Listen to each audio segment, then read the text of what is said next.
Bien, entonces vamos a la palabra, la que actúa en nosotros los creyentes. Vamos a Efesios capítulo 3, verso 10. Son pocos los versos que vamos a usar, pero los que use, trate de entenderlo, léalo detenidamente.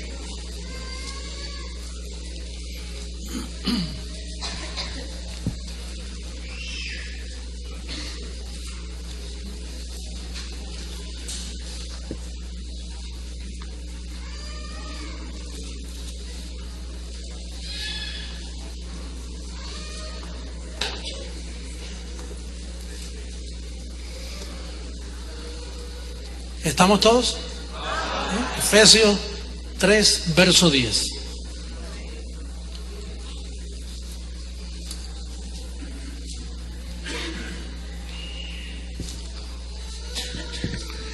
Esta es la misión de la iglesia. La iglesia tiene una misión. Y esta es la misión definida de lo que debe ser una iglesia.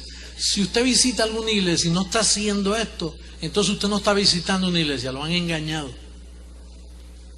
La misión de la iglesia es lo que vamos a leer ahora. Dice el apóstol: para que la multiforme sabiduría de Dios sea ahora dada a conocer por medio de ángeles volando. ¿Por medio de qué? O sea, la iglesia es la agencia que comunica la multiforme ¿qué? Sabiduría de Dios. Dime una cosa, ¿hay sabiduría en decirte que el diablo te está velando? ¿Hay sabiduría en que tú puedes terminar en el infierno? ¿Hay sabiduría que papá Dios anda con un látigo buscando para darte cantazo y hacer que el nene tuyo se caiga por las escaleras y se hienda la cabeza? Ahí no hay sabiduría.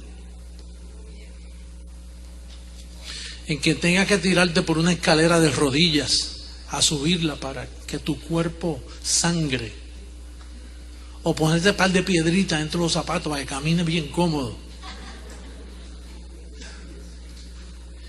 La iglesia, la misión de la iglesia, si tú estás visitando una iglesia, sea por el internet o por el programa de televisión que se está grabando ahora, o los que estamos aquí, si en esa iglesia el pastor se pasa regañando, gritando, el pastor se pasa hablando de problemas de la comunidad, o hablando del gobierno, o de política, esa iglesia es una iglesia ciega, perdió la visión. La visión es comunicar la multiforme ¿qué? ¿Qué significa multiforme? Las muchas formas de aplicar esta sabiduría. Llevarte a ti a una vida próspera, a una vida sana, a una vida correcta, a una vida de gozo. Es multiforme. Darte la esperanza que tú estás esperando de que este cuerpo va a ser transformado cuando esto corrupto se vista de incorrupción. La iglesia está para comunicar cosas así, pero para comunicar regaños y tristeza. Y malas noticias sobre juicios que vienen, que el mundo va a explotar en pedazos, en llamas, y que la gente se va a estar muriendo y ahogándose. Eso sucede todos los días por ahí. Por los pueblos que no tienen orden y no tienen una buena ciencia en sus gobiernos, pues eso sucede. Mira cómo están las noticias, cómo están. Pero la iglesia no es para estar hablando de eso. Para eso está el CNN, ABC, Canal 23, 53, 41, 2, 4, 6. Pero la iglesia, tenemos que estar claros que cuando venimos a la iglesia es hablar de la multiforme sabiduría de Dios. Y esa multiforme sabiduría, tú tienes que tener los ojos del entendimiento bien alumbrados.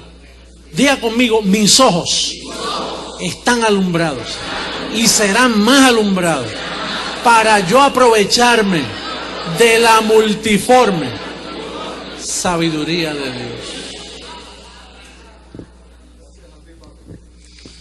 Esa multiforme sabiduría dice, mira dónde se da eso. Por medio de la iglesia, ¿a quiénes? A los principados y potestades en los lugares celestiales.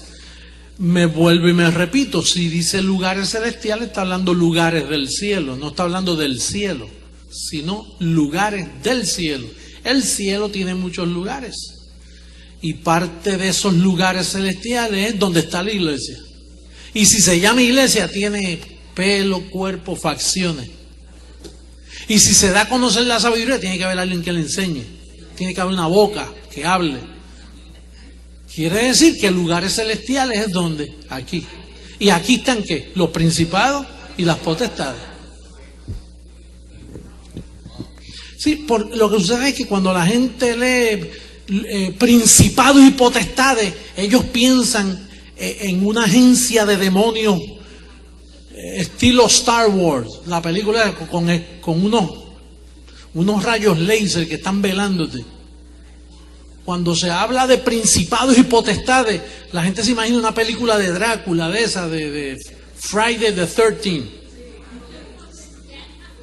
Se imaginan como tarros y cosas espeluznantes. ¿Verdad que sí? Que la gente piensa eso. Pues principados y potestades.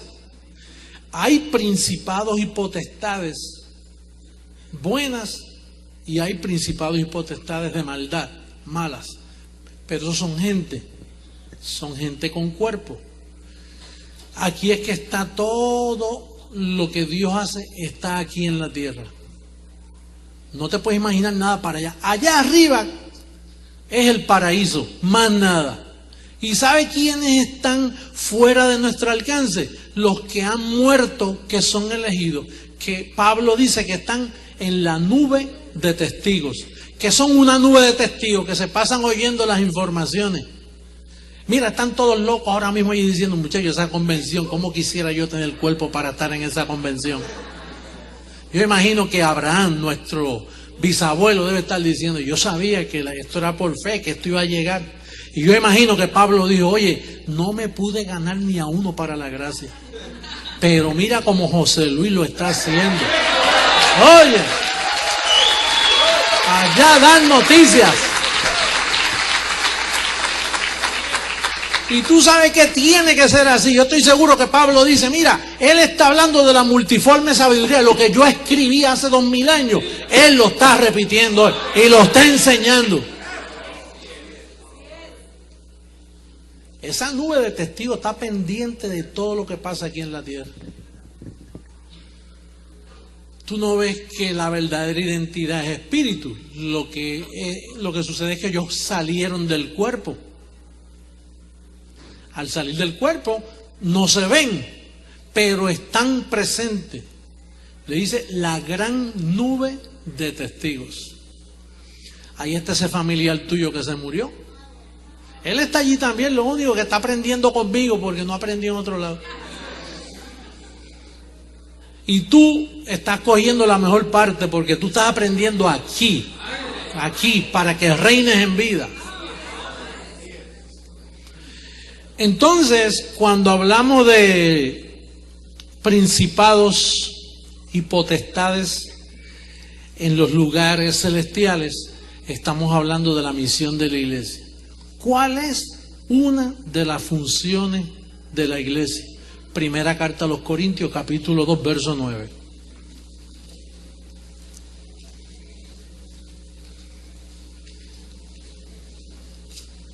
Primera carta a los Corintios.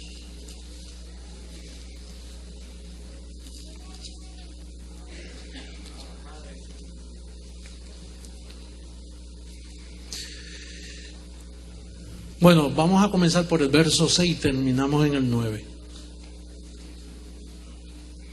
Sin embargo, hablamos esa sabiduría, de esa multiforme sabiduría, entre los que han alcanzado ¿qué? Como quien dice, si tú no has alcanzado madurez, no se puede hablar contigo. Tú sabes por qué los familiares tuyos no te entienden. Porque es que ellos no son maduros. Ellos no han madurado. Pero entre los que han alcanzado, con eso sí se puede hablar. Mira aquí como hablamos de esto. Y todos entendemos. ¿Cuántos entienden? Mira, qué bien. Porque tú has sido alumbrado. Porque la misión de la iglesia se cumplió en ti y se sigue cumpliendo en ti. Dice, y sabiduría no de este siglo, del siglo venidero, y está este siglo. Cuando la palabra de Dios dice este siglo, lo escribieron allí, porque los escritores están hablando este siglo, pero el venidero era después de la cruz. Después que Cristo resucitó, entonces aquel siglo termina y comienza un nuevo siglo, que es el nuevo siglo donde no hay demonios, donde no hay pecado, donde no conocemos a nadie conforme a la carne, donde podemos vivir vidas prósperas. Ahora, los príncipes de aquel siglo dice que no entendieron, dice, y sabiduría no de este siglo, ni de los príncipes de este siglo que perecen. ¿Qué fue lo que dijo el apóstol Pablo de Moisés? Que eso era un pacto ¿qué? Perecedero. Entonces dice, la sabiduría de aquellos príncipes perecía. ¿Y quiénes eran esos príncipes? Los apóstoles, los judíos, los creyentes, las sinagogas de aquellos días, esos eran los príncipes. Por eso es que dice, y no sabiduría de esta que está enseñando Moisés, porque esa perece. Eso fue un pacto perecedero. ¿Estamos aquí? ¿Sí? Si no, dice que esta sabiduría, mira cuál es, más hablamos sabiduría de Dios ¿en qué? La sabiduría oculta. Esa solo Pablo la enseñaba, la cual Dios predestinó. ¿Para quiénes? Para los predestinados. Si Dios te predestinó a ti, te tuvo que predestinar también una sabiduría. La que Dios predestinó antes de los siglos para nuestra gloria. La que ninguno de los príncipes de este ¿qué? Diga antes de la cruz.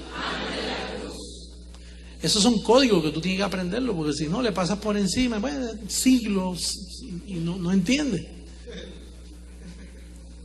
Sí.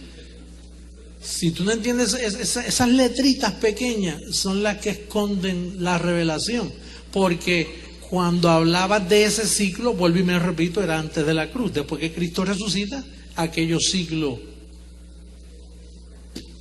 terminaron y comenzaron uno nuevo. Dice, la que ninguno de los príncipes de este siglo conoció, porque si la hubieran conocido, nunca habrían crucificado al Señor de gloria. En otras palabras, Pablo está hablando de las vidas que vivieron en el siglo antes de Cristo morir. Y entonces Pablo las identifica de los príncipes de este siglo, donde yo estoy viviendo porque él no había muerto. Ya después que él murió y se murieron toda aquella gente, entonces ya comienza otro siglo. Ellos quedaron, después que Cristo murió y resucitó, ellos todavía estaban con vida. Y entonces él dice así, dice, antes bien, ¿cómo está qué? Cosas que ojo no vio, ni oído oyó, ni ha subido en la mente, en el corazón del hombre, son las que Dios ha preparado. ¿Para quiénes?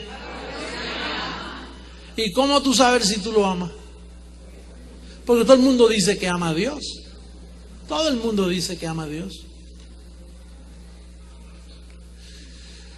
Pero la mejor forma de tú saber si lo amas es cuando tú amas lo que Él ama, que es esta palabra de gracia. Si a ti no te gusta esto que yo estoy hablando en esta noche, tú no amas a Papá Dios. Porque no amas lo que Él te dice. ¿Sabes que hay mucha gente que dice, yo amo a Dios a mi manera? Todo el mundo ama, los indios aman a Dios a través de cuando no conocían el Dios Sol, el Dios Luna. Todo el mundo es incurablemente religioso. El ser humano nació para creer. Pero lo importante es que tú creas a la sabiduría predestinada, la que Dios reveló. Esas que ojo no vio ni oído oyó. Esto es una cosa maravillosa. Lo que sucede es que tú has estado tan alejado por tanto tiempo viviendo en el mundo secular, que a ti se te hace difícil creer lo que yo te puedo decir ahora en los próximos minutos. Que Dios va a coger tu cuerpo y le va a dar un tratamiento. Porque dice que después de la resurrección tú no vas a morir más. Dice, y no morirán jamás. Entonces, si no van a morir más, es mejor que te arreglen bien ese cuerpo.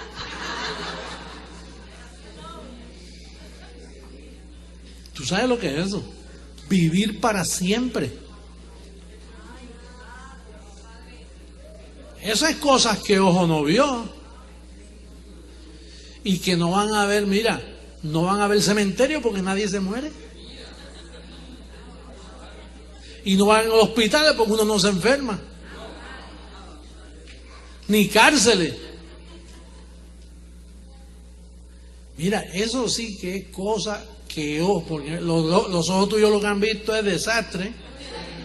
Oye, ni oído yo, ni no le sube, a mí me sube. Mira lo que dice el verso 10. A Pablo le subió, pero para que él no pudo lograr nada. Mira lo que dice el verso 10. Pero Dios nos las reveló a nosotros por el Espíritu, porque el Espíritu todo lo escudriña, aún lo profundo de Dios.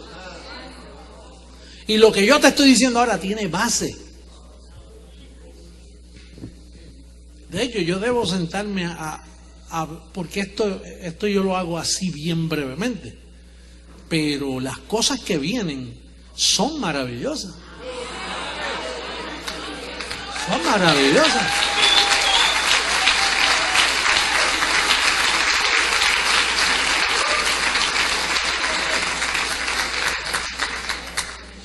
Cuando se acabe todo el consejo de Dios, ahí viene. Y yo voy a estar vivo para verlo. Y yo creo que todos aquí van a estar vivos para verlo.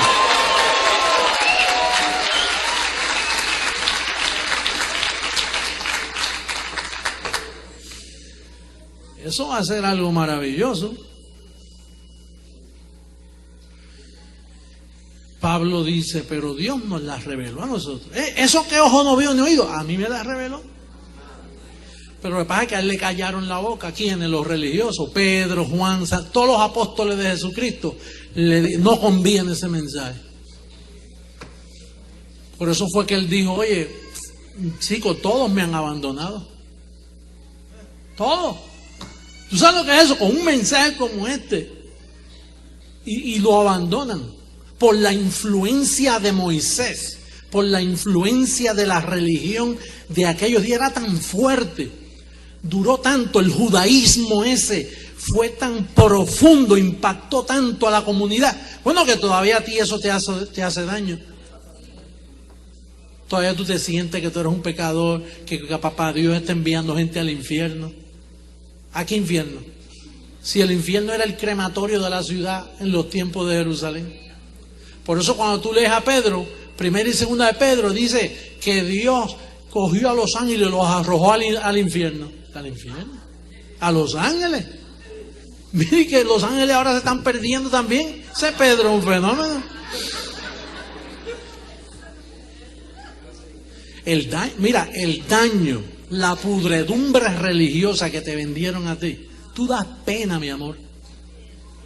A ti hay que lavarte ese cerebro, hay que escarbarlo así con manguera de presión del daño que le han hecho al mundo. Por eso es que yo luzco como un pájaro raro para todos estos pastores. Y me llaman apóstata, anticristo, la bestia. No tienen otro nombre ya que llamar. ¿Por qué? Porque ellos están tan ciegos que cuando oyen la multiforme sabiduría de Dios, le llaman maldad.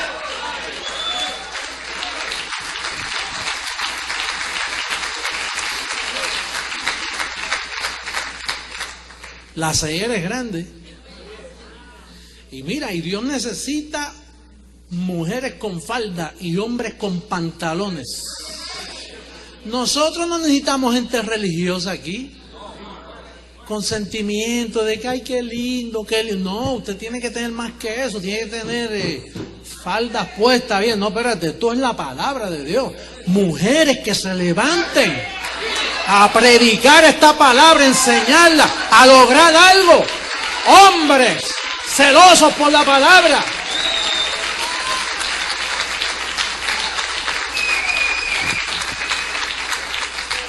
Oye, que cuando, si el Señor no viene, y te muere, que se escriba algo lindo de ti.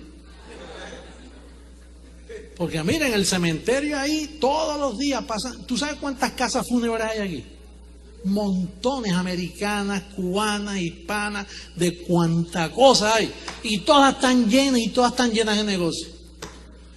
Y lo que hace es vendiendo flores y vendiéndole velas, y viene el cura y que orar por ese espíritu que se va y para ver si pasa la prueba o para limpiarle el camino. ¿Tú sabes el engaño que hay de todos estos hombres malos y perversos?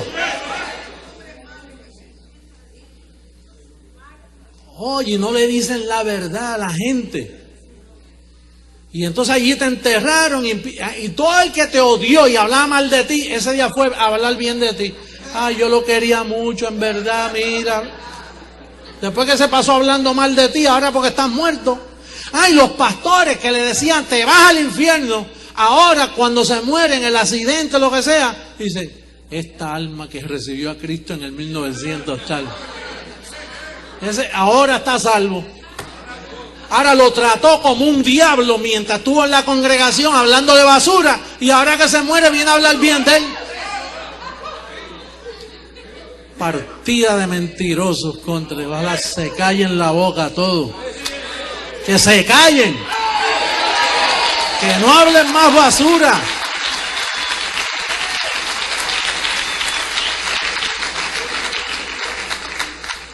Son los culpables de la pobreza.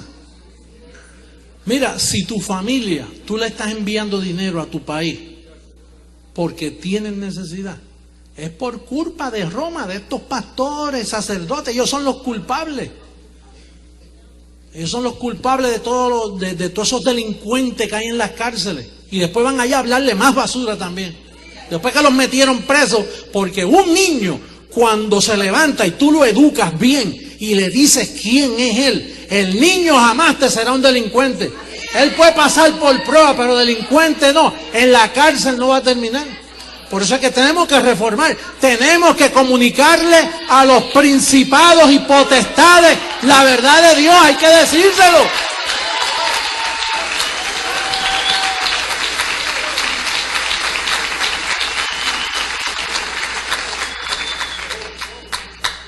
Que me hubieran dicho a mí cuando yo era pequeño todo lo que yo soy ahora.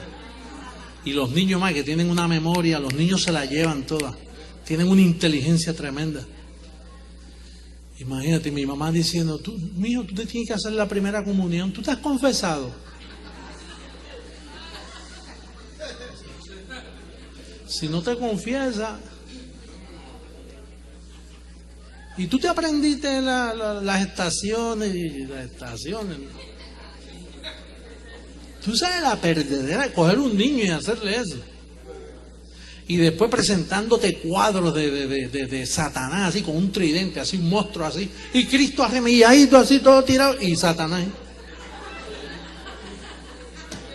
A Cristo lo ponen todo lleno de espinas llorando con la sangre, así como un afeminadito. Bien afeminadito así. Y entonces a Satanás así con molleros ahí.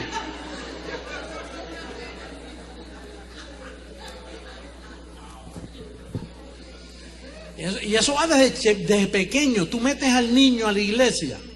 Y en las protestantes también tienen esos cuadritos que presentan a todos los creyentes con una cotona larga, una barba, tiene que tener barba porque si no, no califica, y una sandalia.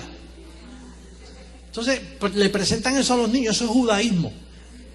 Entonces, las mujeres vestidas como visten en esas áreas de Asia. Y entonces eso va afectando la mente del niño, lo va traumatizando a ser judío,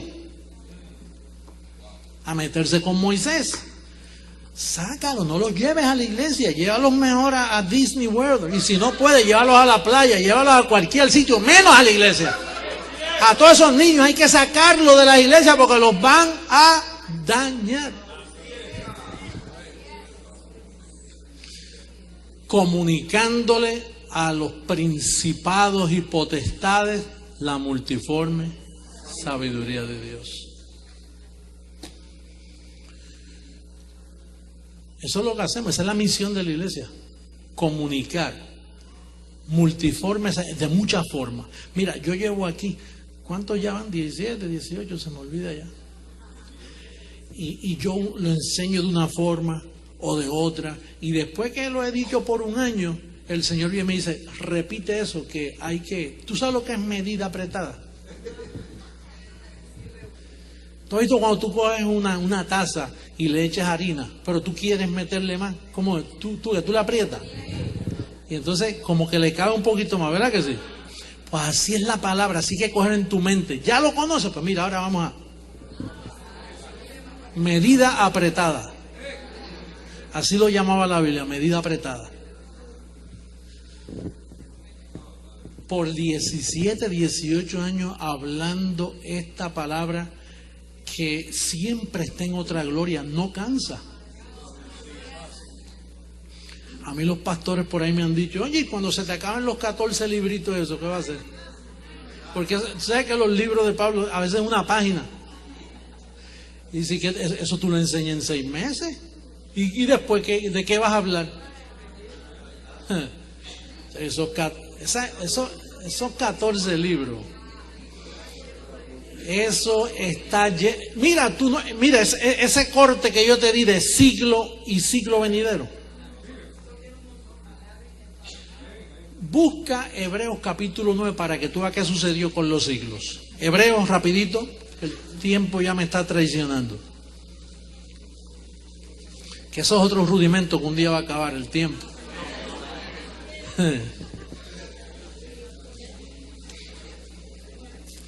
Pablo era tan fanático de que el rudimento era un rudimento, perdón, que el tiempo era un rudimento, que un día predicó y llevaba tantas horas predicando que había un muchacho que se llamaba Eutico y se durmió y se cayó de un tercer piso.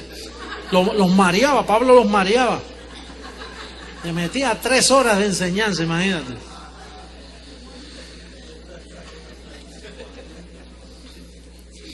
Verso 26.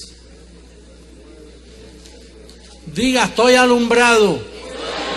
Entiendo lo que leo. Y no retorna vacío. Me ayuda. Dice, de otra manera le hubiera sido necesario, verso 26, padecer muchas veces, está hablando aquí de Cristo cuando murió en la cruz, padecer muchas veces desde el principio del mundo. Pero ahora en la consumación de ¿qué? ¿Qué le pasó a los siglos? ¿Cuándo fueron consumados? Cuando Él murió. Entonces, cuando en Efesios 6:12 dice que no tenemos lucha contra sangre y carne, sino contra principados y potestades de este siglo, era antes de la cruz. Y lo que quedó después de la cruz, que fueron los apóstoles y las enseñanzas judías que perjudicaron tanto que a Pablo no le creyeron. Pablo lo dejó plasmado, escrito. Lo dejó escrito, pero no se ganó ni a uno, nadie. El ministerio Creciendo en Gracia lleva abierto 2000 años. Yo lo cogí sin un miembro. De hecho, yo fui el primer miembro. Yo fui el primer cristiano. Después de Pablo, yo fui el primero que creí.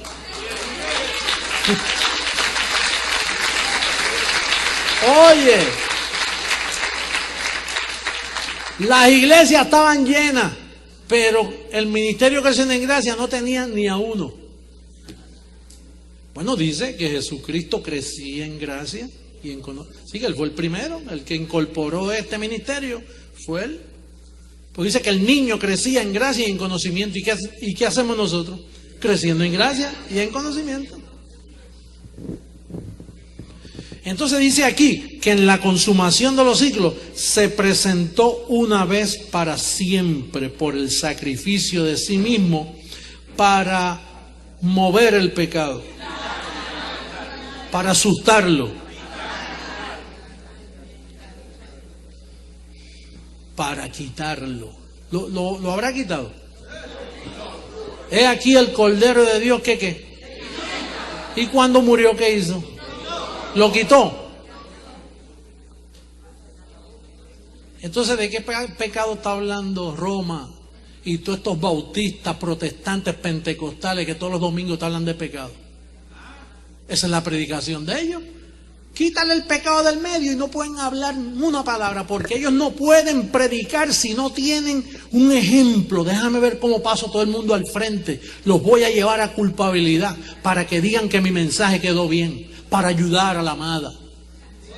Porque yo soy un pastor evangelista y lo mío es alcanzar, ganar almas para el Señor. Quítale eso, dile, mira, el pecado fue quitado. Y dice, ¿cómo? Y la maldad cae por ahí. No, eso es obra de la carne. Pero para hacer pecado tiene que estar la ley de Moisés presente. Porque la ley, el pecado sin la ley está muerto. Entonces esta es la sabiduría, la multiforme, que hay que revelarle. Estos pastores, yo te digo una cosa, yo no sé lo que Papá Dios va a hacer con ellos. Pero yo espero que poco a poco se vayan enderezando, arreglando, o mira, yo no sé lo que Dios le va a hacer a esa gente. O que se mueran. Sí, ellos están mejor muertos que vivos, porque vivos hablan.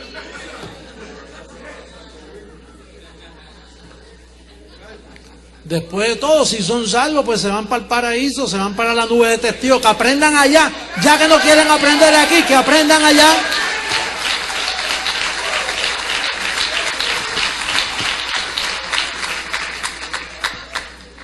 Digo, el Evangelio dice, el Evangelio dice que Él padeció una vez para quitar el pecado. Así, no me llames pecador. ¿En qué base tú usas para llamar pecador a alguien? Lo que sucede es que estamos acostumbrados a llamarle pecador a los que se portan mal. Bueno, es una costumbre, eso no es una evidencia bíblica, es una opinión, como dijo Rafa, una opinión. Pero porque sea una opinión no quiere decir que sea verdad. No, portarse mal es una cosa y ser pecador es otra, porque cuando tú hablas de pecado, tú estás hablando transgresión en contra de Dios. Y las transgresiones en contra de Dios se acabaron. Él murió y hizo la paz con nosotros, por quien tenemos entrada a esta gracia en la cual estamos firmes. Así que la misión de la iglesia continúa.